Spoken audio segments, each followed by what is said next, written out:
Você já parou para pensar que a Marvel criou um personagem que passa os anos treinando em reino místico, domina uma energia ancestral capaz de atravessar qualquer coisa, que é literalmente um guerreiro imortal e simplesmente jogou ele na gaveta? Pois é, enquanto todo mundo atravessa celebrando o retorno de Demolidor, enquanto o mercenário bocudo, virava titular do UCM e até Randy estava sentado num canto esperando alguém lembrar que ele existe. E olha, eu entendo a sua dúvida, você deve talvez esteja aqui pensando, mas o Punho de Ferro teve uma chance, teve 2 temporadas na Netflix. Sim, ele teve exatamente sobre isso que a gente vai falar hoje, porque a história é muito mais estranha do que parece. Fica comigo até o final, porque a gente vai destrinchar o que aconteceu com Danny Rand, porque a Marvel parece ter virado as costas para ele, que o próprio UCM escondeu nas últimas produções e principalmente ainda dá tempo. Ainda sabe um Punho de Ferro dentro do universo, que a Marvel está construindo com o Demolidor renascido? E spoiler antecipado, eu acho que sim, os motivos vão te surpreender. Primeiro vamos recapitular para quem está chegando agora. Danny Rand não é um herói qualquer dentro da mitologia da Marvel. Nos quadrinhos ele é considerado um dos grandes guerreiros do universo, alguém que treinou a própria vida inteira com a Kunlun, um reino que existe fora do espaço, do tempo normal, e que conquistou o direito de se tornar Punho de Ferro, um título, uma responsabilidade, uma força que pouquíssimas pessoas no mundo conseguem carregar. No papel, o universo dos quadrinhos originais, Danny Rand é intenso, carismático, tem uma das dinâmicas mais divertidas da Marvel. Ao lado do Luke Cage, os dois formam até uma dupla e mistura a força bruta com sabedoria marcial de um jeito que funciona muito bem. E quando a Netflix anunciou a série em 2017, a hype era real. A gente ia finalmente ver esse personagem ganhar vida dentro do mesmo universo, já que tinha entregado Demolidor, uma série que todo mundo sabe do que foi revolucionária para o formato dos super-heróis na televisão, e só que chegou não era bom e que a galera esperava. A primeira temporada foi recebida com críticas pesadas, não só pela história em si, mas pela execução. As cenas de ação deveriam ser o ponto forte de um personagem construído em torno de artes marciais. Foram amplamente criticadas como abaixo do esperado, o protagonista parecia inseguro no papel, a narrativa demorava muito para engrenar, e o mesmo uma segunda temporada que melhorou consideravelmente, trazendo mais foco para a identidade do personagem, que a história poderia ser, o estrago já estava feito, a série foi cancelada, junto com todas as outras produções da Marvel da Netflix no mesmo período. Aí veio o silêncio.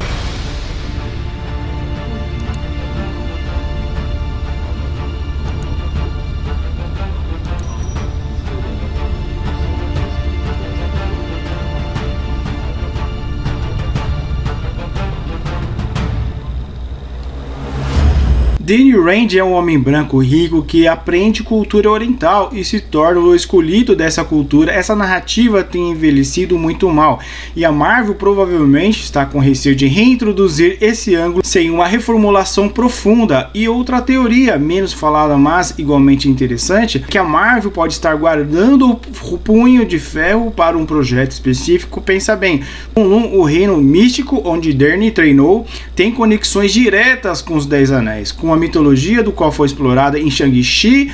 O universo místico da UCM está se expandindo de um jeito que o Punho de Ferro se encaixa perfeitamente numa história maior. E tem mais.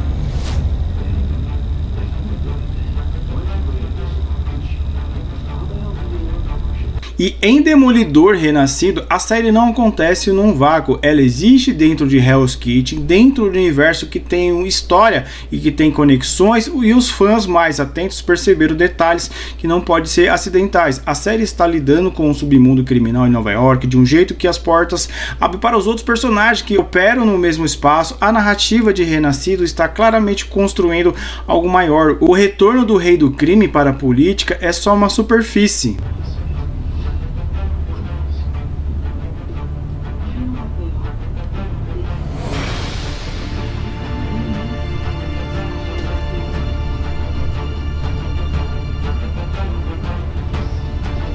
E nesse contexto faz todo sentido narrativo que Danny Rand apareça. Por quê? Porque o Punho de Ferro e o Demolidor têm uma das dinâmicas mais interessantes dos quadrinhos quando colocados lado a lado. Um é o motivo pela fé, pela disciplina, pela lei, e o outro motivo é por uma filosofia que mistura espiritualidade com pragmatismo marcial, e os dois brigam pelo mesmo crime, mas com visões de mundo completamente diferentes. E essa tensão dramática é o ouro para a segunda temporada. Além disso, existe o fato que a Marvel tem sido muito cuidadosa com os defensores como grupo, a não ser que ela planeje reintroduzir Luke Cage e Jessica Jones em paralelo, em que os rumores sugerem que está acontecendo. Ela precisaria de Danny Rand para completar o quarteto, e quem mais seria um ponto de entrada natural para o Punho de Ferro do que o Demolidor renascido terceira temporada?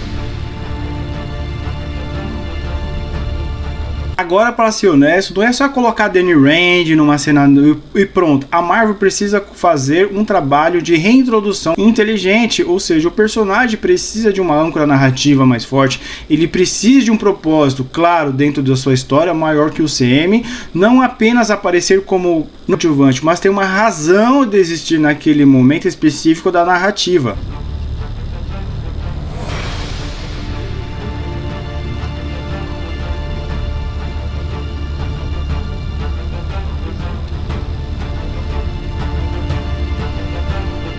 A conexão com o Kunlun precisa ser explorada de um jeito que dialogue com a Marvel já construiu. Shang-Chi abriu as portas para o ICM e leva a sabedoria e a espiritualidade oriental. A série Danny Rand poderia se beneficiar imensamente desse contexto já estabelecido.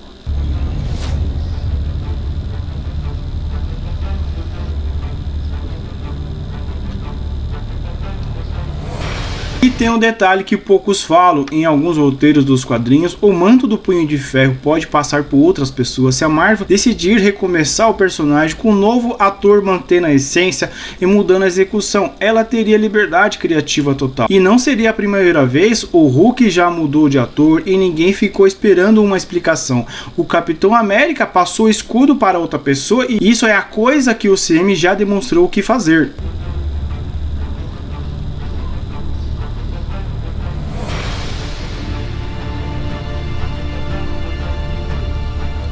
Então, voltando para a pergunta que trouxe você até aqui, o Punho de Ferro é um herói esquecido? Sim, mas herói descartado? Eu não acredito nisso. A Marvel tem um histórico de deixar personagens dormentes por anos para trazer de volta a hora certa. Aquela série, né, da filha do Gavião Arqueiro, né, a Wiccan, ficou sumido por anos. Antes de ganhar a série inteira, Sam Wilson ficou no segundo plano antes de ser então o novo Capitão América. Por tempo certo, Danny Rand pode ser simplesmente ainda não ter chegado.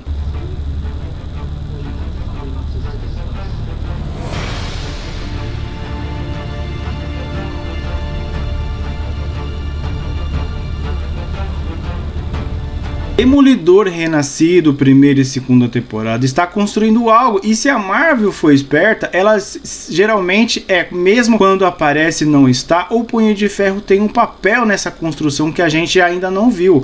O universo de Hell's Kitchen está vivo de novo, o crime organizado está se movendo, os heróis de rua precisam existir, e lá no fundo Kunlun, ou talvez um apartamento em Nova York que a câmera ainda não mostrou. Danny Rand pode estar esperando pelo momento certo para voltar a brilhar o punho.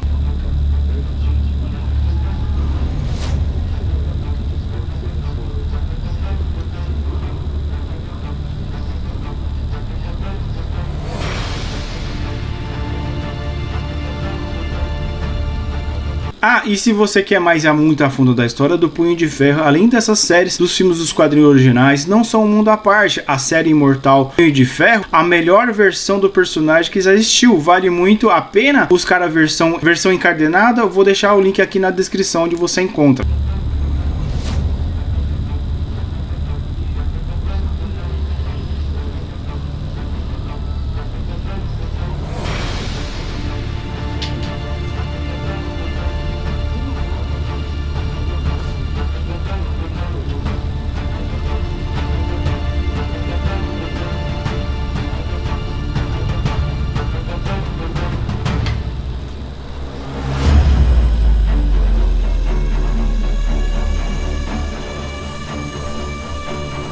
E se você gosta então do Punho de Ferro, espera então ele parecer então Demolidor Renascido segunda temporada, ou até mesmo na terceira, deixa aqui seu joinha para reforçar o canal. E antes de você ir embora, se você curte então esse tipo de análise, no fundo das HQs, a entender melhor que está por baixo do que a gente vê na tela, se inscreve aqui no canal e ativa o sininho para toda semana conteúdo novo sobre o universo da Marvel, DC que envolve histórias nos quadrinhos e séries.